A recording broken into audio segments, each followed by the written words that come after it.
What's up, guys? What the fuck, dude? This piece of hair is nice. What's up, guys? As I promised in the last Instagram vlog, I was going to post some hands from the Big 50 that I wanted to go over with. Super key hands that I had to, that went my way, that got me to a chip stack for me to make day 3. Oh, and by the way, if I was going to make the final table of that tournament, I was gonna wear this shirt, the I Am Sorry Fofty. I was gonna wear it at the final table. Unfortunately, nobody did at this final table, but I would have been the one, I swear I would have. But nonetheless, let's talk about these hands. Let's dive straight into it. The very first 2 levels that I was playing, I was hovering around starting stack, and this hand particularly really made me push beyond that and started my great run good throughout that tournament. We're 4 limps ahead of me, and I'm on the button. The blinds are 200, 400, 400. We're at level 3. We have $70,000 and $70,000 in chips in front of me, and we look down at Jack 10's offsuit. I decided to just overlimp, and the reason why I'm only overlimping is because the 2 players on my left, who were extremely friendly and talking to me the whole time, they were playing pretty fit and fold. They were only raising when they had it. They weren't defending their big blinds a lot, so I felt like that we could see a cheap flop in this particular case. Go ahead and just call, and the small blind puts in a raise for 2,000. This is what surprised me, was the big blind and all 4 of the limps decide to call his raise, and there's too much money in the pot for me not to call. And we are 7 ways to a flop. Flop comes 997 with 2 hearts. This particular table that I was at, there was a weird glare that was shining down from the light fixture. And it was hitting one of the cards in a way where I thought I flopped the nuts. I thought it was 7, 8, 9, but nonetheless it was 997 with 2 hearts. One of the 9s looked like an 8. So the small blind decides to lead out for 2,500. Folds around the middle position, who makes the call. I can call with my gut shot straight. Possibly middle position could have a 9, but he could have other holdings as well because he was playing a little bit weird throughout the first 2 levels. I'm putting small blind on something like a big pair, maybe ace king.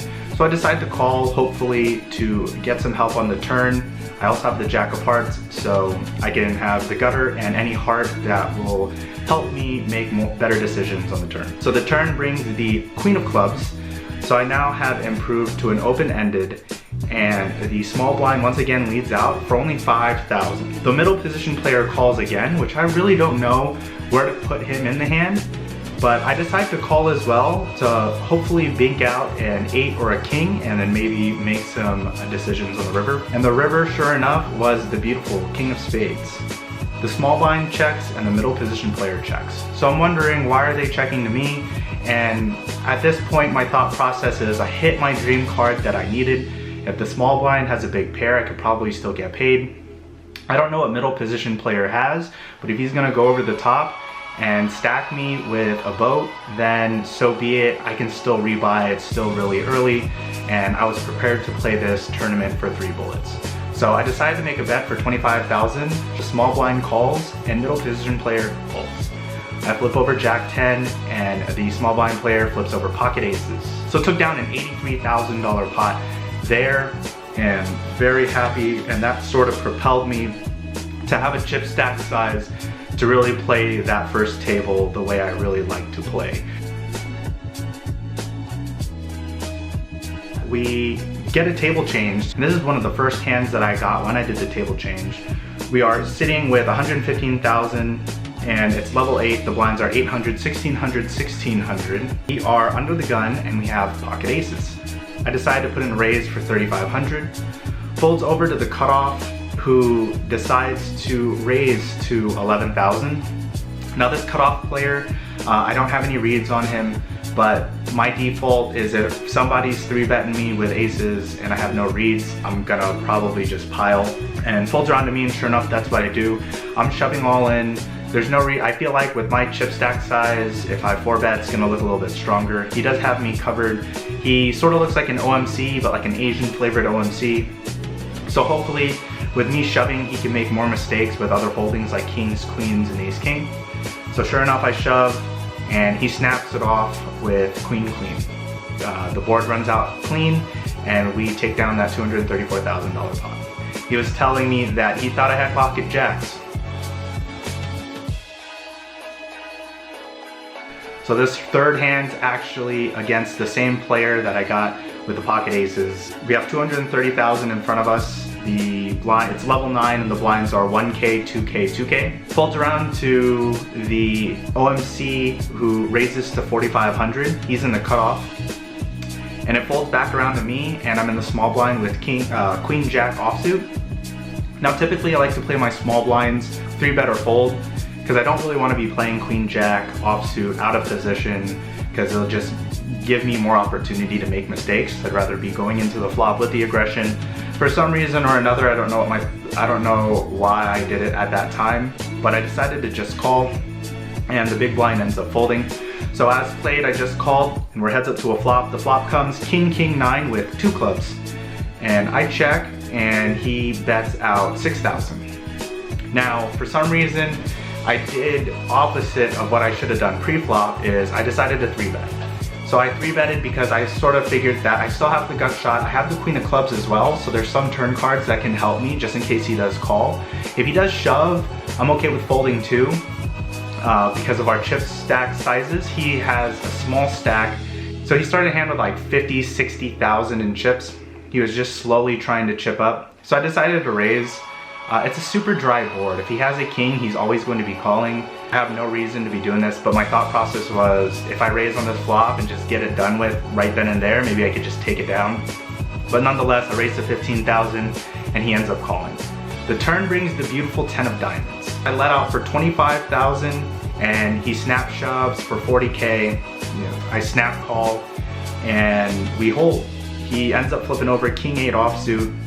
So obviously got super lucky in that hand. I shouldn't be 3-betting that flop. If I had to replay that hand in my mind, I'm probably 3-betting pre-flop so I can have the aggression going into the flop. And as played, just calling the flop because there's a lot more turn cards that can bring me some equity and I could probably be 3-betting a lot of his flop c-betting range on the turn, which will allow him to fold hands like ace queen, ace 10, other suited aces, stuff like that. So not a lot of things happened for the rest of day 1. Had a huge amount of chips and I was comfortable going into day 2. We were supposed to go on break after 8 levels or something like that. And the one level before the levels were 50 minutes. The level right before break, that's when they did an overhead announcement to let us know that they were going to change our schedule. So instead of the dinner break, which was supposed to be an hour and 15 minutes, it was going to be a regular 20-minute break. And then we were going to play 2 more levels and then go on our 1 hour and 15-minute break. That sucked because a lot of people had dinner reservations. I had my girlfriend come so then I could hang out with her during dinner break. That didn't happen. We ended up going on just a 20-minute break. They told us very last minute. I feel bad for some of the people who made reservations for dinner or had other plans and stuff like that they had to change in the last minute. So that was my only gripe. That really sucked. And then as soon as we got back from dinner break, they told us we were going to change the schedule again. And instead of playing 2 more levels, we were going to have another break and then play an extra level. So we were going to play 2 levels, have a break, and then play 1 more level. At this point, a lot of the players were tired and complaining. I understand why they did it. It's because they had a whole bunch of people in the late reg line. In the very last table that I played on day 1, there was a player to my right who I ended up busting ace king over queen jack or something like that. And he was waiting in the late registration line for 3.5 to 4 hours just to be able to sit down with starting stack. So I understood why they had to change it logistically, but the communication probably could have been a lot easier, a lot better if they were able to warn players earlier than just last minute for any schedule changes. Started day 2 with 330K. Basically my plan was to pick up as many chips as I possibly can and get into the money, obviously. This was my first WSOP event and I definitely wanted to first WSOP event for the year, and I definitely wanted to earn some money after playing so many hours of poker. So we just got into the money. We were waiting for like 20 minutes, so then they can, 20 minutes of hand for hand. We played 1 hand, waited 20 minutes, and then they finally announced that we were in the money. Then we started the cards back up again, and we happened to cross this hand. We have 475,000 in front of us. It's level 16. The blinds are 5K, 10K, 10K. We are under the gun and we have pocket aces. We make a raise to 25,000 and it folds around to the cutoff. Now the cutoff is one of the few players who got a table change to our table, and they had a massive amount of chips. This particular player probably had close to 1 million in chips when he called my hand. So he calls and everyone else folds, so we are heads up to a flop. The flop comes 4, 8, 10 with 2 clubs, and I do not have the ace of clubs. So there's 75,000 in the pot, and I'm going to c-bet, so I c-bet 40,000, and the cutoff asks how much it is, and as soon as the dealer says 40, he snap raises to 100,000. Now at this point, because we had made the money, my thought process is, I want to play a big pot, there's a whole bunch of draws out there, I'm gonna get all the money into the center. So that's exactly what I did, is I raised for 420 more, and he snap calls. As soon as he snap calls, I said, dang, do you have a set? And I flip over my aces. He doesn't say anything, he takes a little bit long before he shows down 7-4 offsuit for bottom pair. The turn is a 3 and the river is a 10, and we hold. We took down probably the biggest pot that allowed me to get into day 3, and that was a 975K pot. I guess thanks. I don't know what his thought process was to be 3-betting that flop, but I still don't know what his thought process was to be snap calling my shove. Maybe he thought I had ace king, or maybe I had clubs. I'm not too sure, but I think that's a punt. I don't know. What do you guys think? But thanks. For the rest of day 2, there really wasn't anything that happened. There actually was one spot that I'm not going to do the graphics on, and I want to know what you guys would have done. And as soon as I broke 1 million in chips, I had a table change to a different table. That table had a pro to my left and another really aggressive player to my right, and they both had close to my chip stack, had like 800, 900K. So a lot of the opens that I was getting 3-bet, and I wasn't connecting a lot of flops, and I unfortunately had to fold a lot of hands that I was involved with. So we did end up getting chipped down. We got chipped down to like 700K or whatever. But then this hand happened. I'm not gonna do a thing for it. So we are under the gun. We have 6,000 in front of us. The blinds are 10K, 20K, 20K. I decided to min raise to 40,000. And the player to my direct left makes a raise to 125K. He now has me covered. He has close to 1 million in chips. Folds around to the button, who also makes the call, and he also has close to 900K in chips, so they both cover me, and folds around to me, and I have another decision. I don't know, should I be reshoving this with this stack depth? I would be shoving 560K into a 250K pot, or a 300K pot, close to. They both have me covered. What I ended up doing is I ended up just calling to try and set mine, but there ended up being 2 overcards on the board and a lot of action ahead of me on that flop that caused me to fold. But I feel like I should be snap shoving there or folding. So I don't know with that chip stack size. You guys let me know in the comments what you guys would have done. I probably should have shoved. But then again, I really wanted to make day 3. I don't know, but I was trying to play to win. So I don't know, it was weird. I've never been in a spot like that. I don't play a lot of tournaments, so being in that spot made me think, should I have been shoving there? But whatever.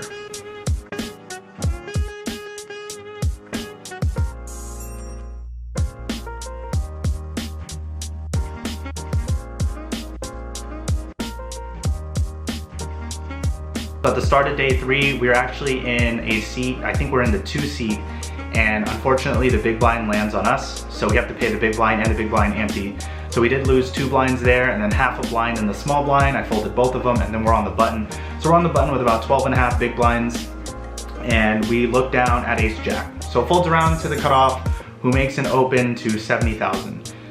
This particular player to my right, he was one of the chip leaders, one of the bigger stacks. He had like 1.6, 1.8 million in chips in front of him, and he opens to 70,000.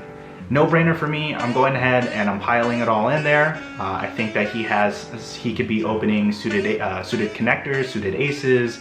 He could be opening a whole bunch of hands that I'm ahead of. The blinds fold and he snaps it off, and unfortunately he wakes up with pocket aces there. No jack to be seen on the flop, no help at all. And unfortunately we were out of the tournament, 15-58. So we played 15-58, and that's okay. Sometimes you gotta get lucky. Wanted to play a little bit longer in day 3. I wanted to make day 4 and that final table so I could wear this shirt. But nonetheless, I enjoyed myself. Didn't really expect to be able to get that far in this huge of a field. Logistically, there was some issues. as soon as I busted, I had to wait a whole long time just to get my payout slip, and then the communication between the person giving me the payout slip, telling me where to go to get paid out was incorrect, so I ended up standing in another line that she told me to stand in for like an hour and a half. That ended up not being the right line. But yeah, there was just a whole bunch of stuff that they could have worked on with communication and such, but it's understandable having 28,000 players playing this one tournament. That's a crazy feat. So I definitely respect WSOP for doing that.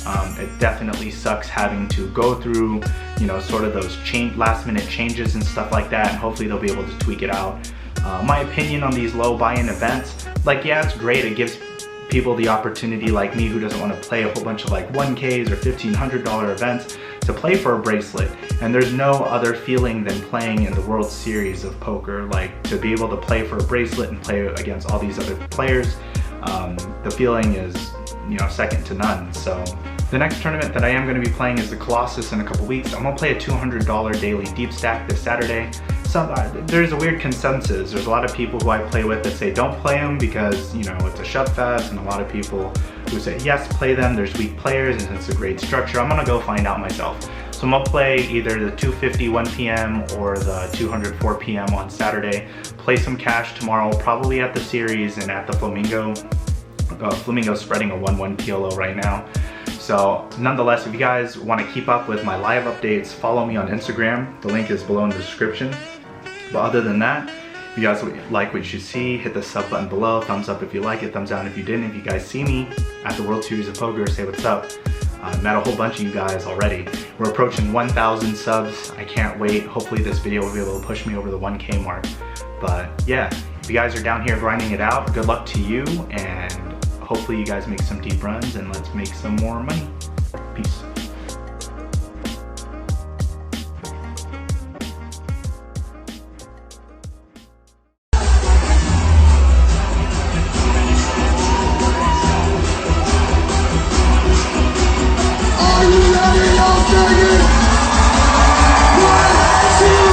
One, two, three, jump!